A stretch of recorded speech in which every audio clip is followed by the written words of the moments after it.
Good morning all of you. Gayatri group of institute के YouTube channel पर आपका स्वागत है। आप सभी चैनल को सब्सक्राइब करें, वीडियो को लाइक और शेयर करें। आज का हमारा नेक्स्ट लेक्चर जेनेटिक्स का पार्ट 8 है और आज हम डिस्कस करेंगे लीथल जीन के बारे में। एक छोटा सा क्वेश्चन बनता है इसके बारे में। हिंदी में लीथल जीन को हम घातक जीन के नाम से जानते हैं। अब नाम से क्लियर है, लीथल है, घातक है, मतलब ये जीन टॉक्सिक हानिकारक जीन है। तो थोड़ा सा डिस्कशन करते हैं इस जीन के बारे में। लीथल जीन के इफेक्ट से रिलेटेड एक्सपेरिमेंट पहली बार क्यूनॉट नामक वैज्ञानिक के द्वारा किए गए। क्या एक्सपेरिमेंट थे पहले वो डिस्कस करेंगे, फिर क्यूनॉट ने क्या कंक्लूजन निकाला वो डिस्कस करेंगे, और फिर एक लीथल जीन क्या है उस पे हमारा डिस्कशन रहेगा। So we start with the experiment of Cuenot. Cuenot के ये एक्सपेरिमेंट चूहों में लोम चर्म के रंग की वंशागति के अध्ययन से संबंधित थे। बात याद रखनी है कि चूहों में लोम चर्म की वंशागति, और उसी पे क्यूनॉट ने अपने एक्सपेरिमेंट किए जो लीथल जीन से संबंधित थे। पहले क्यूनॉट का एक्सपेरिमेंट एक ब्रीफ डिस्कस करें। क्या किया क्यूनॉट ने कि क्यूनॉट ने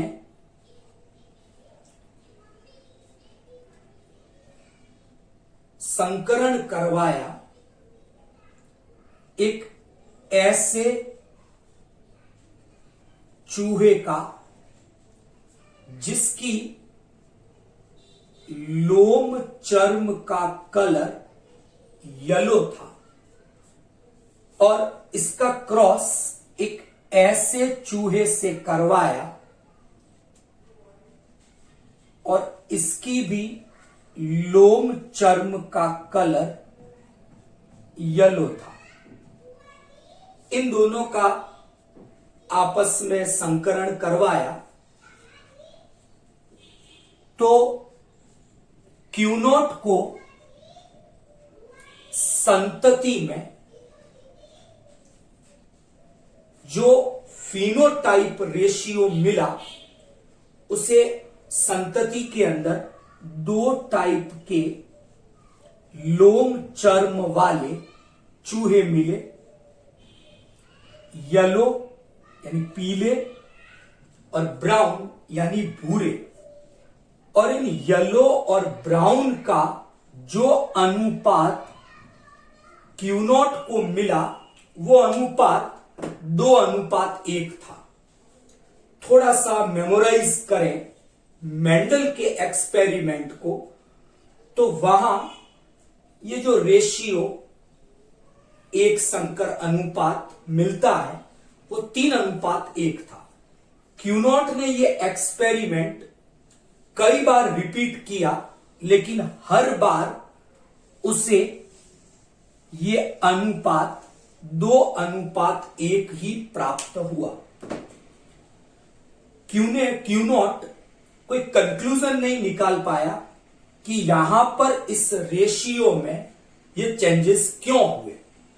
तो क्यूनॉट के बाद लिटल और कैसल नामक वैज्ञानिकों ने फिर इन एक्सपेरिमेंट को किया और कंसेप्ट दी घातक जीन की, लीथल जीन की, और उन्होंने समझाया इसको कि चूहों में लोम चर्म का जो पीला रंग है वो पीला रंग इस वाई जीन के कारण उत्पन्न होता है, ये डोमिनेंट है, प्रभावी है।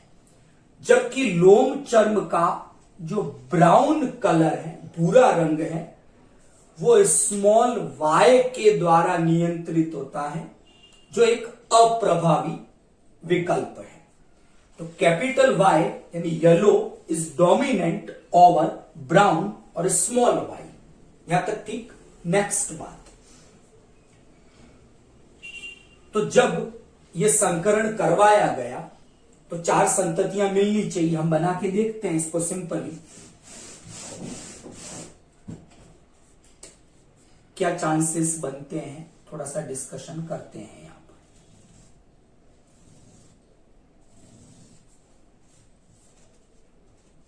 यहां जो गैमीट बनेंगे वो ये, यहां जो गैमीट बनेंगे वो ये।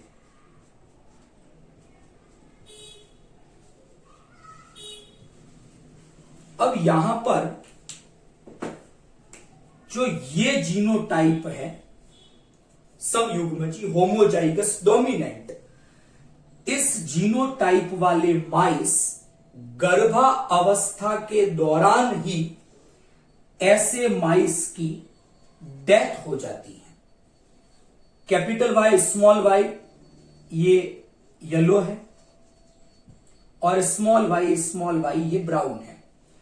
तो जो होमोजाइगस माइस है, चूहा है, कैपिटल Y, उसकी भ्रूण की प्रारंभिक अवस्था में ही मृत्यु हो गई। इसलिए अनुपात 3:1 नहीं मिलकर अनुपात प्राप्त हुआ 2 येलो 1 ब्राउन।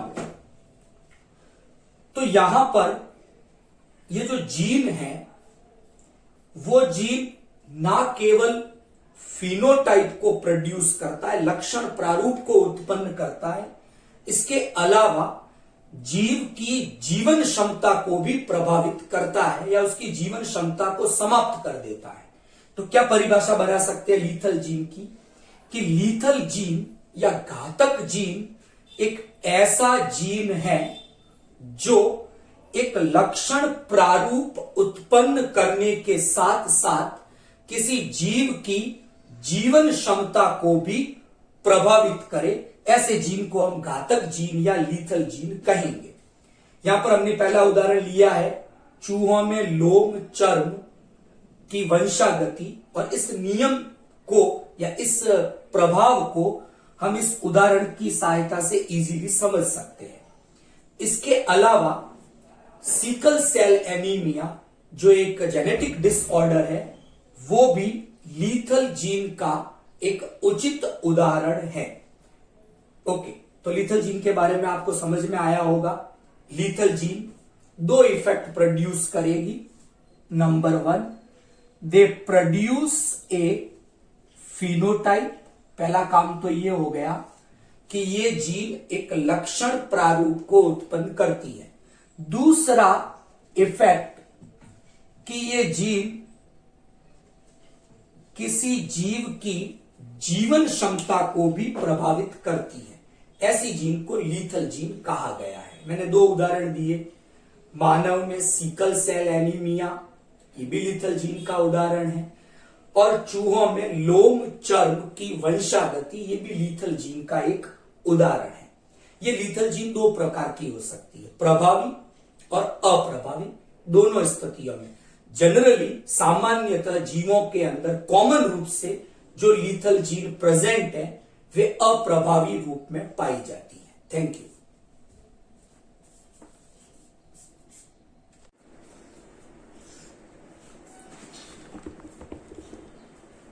ओके, नेक्स्ट जो डिस्कस कर रहे हैं वो डिस्कशन है हमारा प्लियोट्रॉपी के बारे में। हिंदी में इसे हम बहुप्रभाविता कहेंगे। ओके, तो थोड़ा सा डिस्कस करते हैं इसको। थोड़ा सा याद करें मेंडल की वंशागति के पहले नियम, प्रभाविता के नियम को। मेंडल ने कहा कि प्रत्येक लक्षण का नियंत्रण एक इकाई के द्वारा किया जाता है और उस इकाई को हम कारक कहते हैं। तो एक कारक, एक लक्षण। लेकिन इस केस में हम बात कर रहे हैं एक ऐसे जीन की और उस जीन का नाम हमने दिया प्लियोट्रॉपिक जीन, हिंदी में कहें बहु प्रभावी जीन। तो एक ऐसे जीन की बात कर रहे हैं जो मोर देन वन, कि एक ऐसे जीन की बात की that produce more than one phenotype और इफेक्ट, कि एक ऐसे जीन के बारे में विचार करें कि जीन तो एक है, लेकिन उस जीन के द्वारा जो प्रभाव उत्पन्न हो रहे हैं या जो फिनोटाइप उत्पन्न हो रहे हैं वो एक से ज्यादा है। ऐसे जीन को तो हम नाम दे देंगे बहु प्रभावी जीन, और इस घटना को नाम दिया जाएगा प्लियोट्रॉपी, बहु प्रभाविता। Is it clear?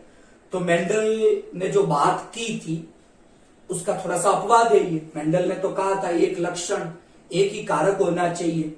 यहां हम बात कर रहे हैं कि जीन एक है, लेकिन उस जीन के जो इफेक्ट है, प्रभाव है, वो एक से ज्यादा है। तो ऐसे जीन को हमने नाम दिया प्लियोट्रॉपिक जीन, और इस इवेंट, इस घटना को कहा प्लियोट्रॉपी। एक एग्जाम्पल से इसको समझे।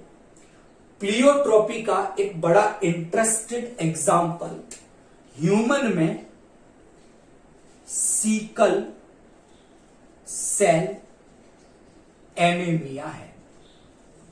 ओके, डिस्कस करेंगे इसके बारे में कि इस डिजीज में होता क्या है। It is a genetic disorder, और क्या होता है इसमें कि जो पर्सन इस डिसऑर्डर से अफेक्टेड है उनमें पहला चेंज तो ये हो गया कि ऐसे इंडिविजुअल की जो इरिथ्रोसाइट्स है, आरबीसी है, उनका शेप चेंज हो गया, और वो शेप बाइकॉन्केव की जगह अब सीकल शेप्ड हो गया है, हसियाकार हो गया। एक चेंजेस तो ये हुआ। सेकंड चेंज क्या हुआ कि आरबीसी के अंदर, इरिथ्रोसाइट के अंदर एक ऑक्सीजन बाइंडिंग प्रोटीन है, जैसे हीमोग्लोबिन। इस हीमोग्लोबिन की स्ट्रक्चर में चेंजेस आए। हीमोग्लोबिन की स्ट्रक्चर में 2 अल्फा और 2 बीटा पॉलीपेप्टाइड चेन प्रेजेंट होती है। इस डिजीज की कंडीशन में हीमोग्लोबिन की ये जो पॉलीपेप्टाइड चेन है उसके कंपोजिशन में चेंज हो गया कि हीमोग्लोबिन एक हेल्थी पर्सन का है तो उसकी पॉलीपेप्टाइड चेन में 6th नंबर पर ग्लूटामिक एमिनो एसिड प्रेजेंट होता है। लेकिन इस डिजीज की कंडीशन में पॉइंट म्यूटेशन हुआ, बिंदु उत्परिवर्तन होता है, एक कोडॉन चेंज हो गया और ग्लूटामिक की जगह वेलिन एमिनो एसिड आ जाता है। तो यहां पर एक जीन के कारण पहला इफेक्ट तो हुआ, आरबीसी की शेप चेंज हो गई। दूसरा इफेक्ट हुआ कि हीमोग्लोबिन की जो पॉलीपेप्टाइड चेन है उसमें एमिनो एसिड का कंपोजिशन चेंज हो गया। तो sickle cell anaemia it is example of a pleiotropic gene, और ये घटना प्रदर्शित करती है बहुप्रभाविता को, प्लियोट्रॉपी को। अब यहां एक बात नोट करने लायक है, आरबीएससी की बुक के अंदर दिया हुआ है कि अफ्रीका जहां पर मलेरिया का बहुत ज्यादा प्रकोप है, तो वहां पर ज्यादा स्प्रेड हो रहा है, तो वहां के जो इंडिविजुअल है वो सिकल सेल एनीमिया से अफेक्टेड है, और ये कंडीशन उनके लिए फेवरेबल है। फेवरेबल इसलिए कि जब आरबीसी की शेप सिकल शेप हो गई तो ऐसी आकृति के कारण ये जो पर्सन है अफ्रीका के इस डिजीज से अफेक्टेड, वो मलेरिया से प्रोटेक्टेड रहेंगे, उनमें मलेरिया डिजीज नहीं होगी, इन्फेक्शन नहीं होगा, क्योंकि आरबीसी की आकृति चेंज हो गई। प्लाज्मोडियम के जो स्पोर्स वगैरह है वो सरवाइव नहीं कर सकते ऐसी शेप की आरबीसी के अंदर, तो उनके लिए एडवांटेज हो गया। तो सिकल सेल एनीमिया भी एक रिसेसिव डिजीज है।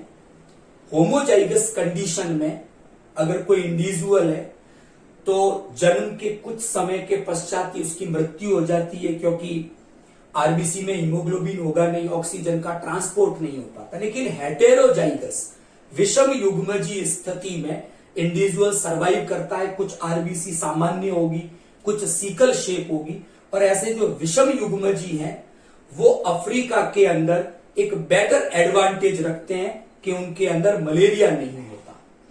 तो आपको प्लियोट्रोपी के बारे में समझ में आया होगा। प्लियोट्रोपिक जीन क्या है, मैंने एक छोटी सी डेफिनेशन दी है कि ऐसा जीन जो एक से ज्यादा प्रभाव उत्पन्न करे उसे हम प्लियोट्रोपिक जीन कहते हैं, और इस घटना को प्लियोट्रोपी कहा जाता है। Thank you.